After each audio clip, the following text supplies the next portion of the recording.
2014, a man named Ethan and his wife Danny were spending a weekend together on Vancouver Island, which they had done many times before.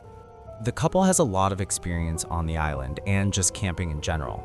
Vancouver Island provides an optimal camping setting because of its mix of scenic beaches and dense forests. The couple had many successful camping trips on the island until something truly terrifying happened to them on their final outing on the islands. Ethan and Danny were far from any roads or civilization, enjoying the solitude. They set up camp on a beach a good distance from anywhere and kept a fire going. To get to the trail leaving the beach was a kilometer along the beach and 2 kilometers to the road through the forest. The couple had met another camper named Leon from New Zealand, who they ran into earlier that day on the beach. Leon was planning on sleeping in his van, which he parked back up on the road. The couple invited him down to the beach for a fire, and the three shared a bottle of wine, talking amongst themselves around the fire. This is where things started to get a little creepy. The sun was starting to go down by this point, and the trio kept hearing what sounded like female voices from behind them in the bushes dividing the beach from the forest. It wasn't too dark out yet though, so it was still possible that they were just other hikers or campers nearby, or even a group who anchored offshore and the sound was just bouncing in a weird way.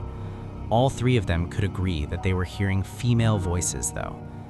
On that note, it was getting late and a little dark, so Leon said goodbye and set out to hike back to his car before it was too dark. Ethan and Danny stayed by their campsite and stoked the fire because Danny was starting to get creeped out by the voices, which continued on into the darkness. It sounded like 2 female voices speaking, but whatever that was being said was unintelligible. It sounded to the couple like the voices were not far beyond the tree line now. They stayed up very late tending to the fire, and only when the voices had finally stopped, they decided to put out the fire and go to sleep in the tent. Before doing so, the two had scanned the cove with a flashlight several times looking for boats that could have been the source of the talking, but there was nothing in sight. It was around 3 a.m. when they laid down finally, ready to catch some shut-eye. But about 15 minutes after they laid down, Ethan and Danny heard footsteps in the area around their campsite, over by where the fire was. They came from the direction of the bushes toward the inland behind them, a direction that was not traversable by people. The couple lay there, hoping it was just a bear or any ant because the only bears on the island are black bears, which usually are very timid around people. The footsteps went from the fire, then over to the tent, then back into the woods. 5 minutes later, the footsteps came back again to the fire, and now, clear as day, there were 2 female voices talking gibberish very loudly. Their communication was not resembling any languages known to Ethan or Danny, and they seemed to be talking over each other, having what could barely be considered to be a conversation at full volume in the dead of night, very far from civilization, without using lights to navigate through the dense brush, relatively quietly in a direction that seemed impossible to traverse on foot. The 2 voices moved from the fire pit area over to the tent, still talking at a loud volume. They stood over the tent talking for a few seconds, then went completely dead as night, silent. They went back into the woods to never be seen or heard again. Ethan and Danny lay there completely frozen and afraid for a long time. They woke up around 11 a.m. the next day because of how late they fell asleep. They packed up first thing and never returned. The couple probably made the best decision to remain quiet in the tents, not drawing attention to themselves from whoever or whatever was outside the tent. Believed to be an old military bunker, possibly used for shelter by the Nazis during World War II. But why did the soldiers see it? Why did the soldiers seemingly leave in such a hurry?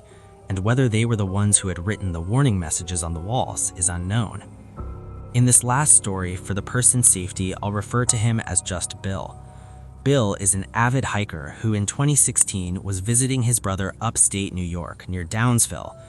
Bill's brother owns a small house and a barn up there, and so from time to time, Bill and other family members would go up to visit. This was in the late fall, and so the foliage was already mostly orange and more than half of the leaves had fallen off. Bill was hiking a narrow trail which was not far from his brother's place. This trail is in the middle of a very rural area, and it connects from the occasional property to property. So when Bill stumbled across a duffel bag on the ground in the middle of the woods, it was a surprise. The duffel bag looked like it was relatively new. It didn't look dirty, as if it had been sitting in the woods for an extended period of time. There was a foul odor emanating from the bag, however, like something rotting inside. Bill assumed the worst, but he knew he had to open the bag to see what's inside in case it could actually have been a person.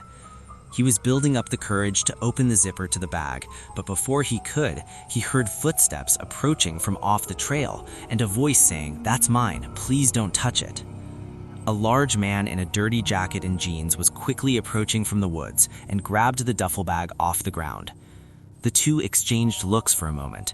Bill told the man he assumed the bag was forgotten by someone, and the man told him he was storing his kill from his hunt in the bag.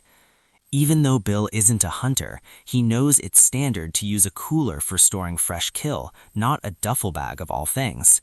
This also wouldn't explain the foul smell so soon, as usually dead bodies only start to smell after a few days, not right after death. So he apologized and continued walking down the trail with a little more speed in his step. It's likely the man noticed Bill's nervousness because he heard the duffel bag get dropped on the floor as he was walking away, but as he looked back, he didn't see the man anymore. Bill nervously continued along the trail, taking out his phone to try to call his brother for an emergency pickup by the road, but he didn't have any reception in the woods.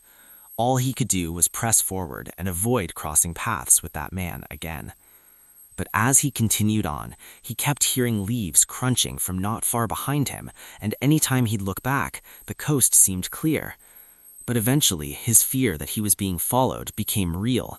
He saw that man following him in the distance in a stalkerish manner, tucking behind a tree. Without thinking, Bill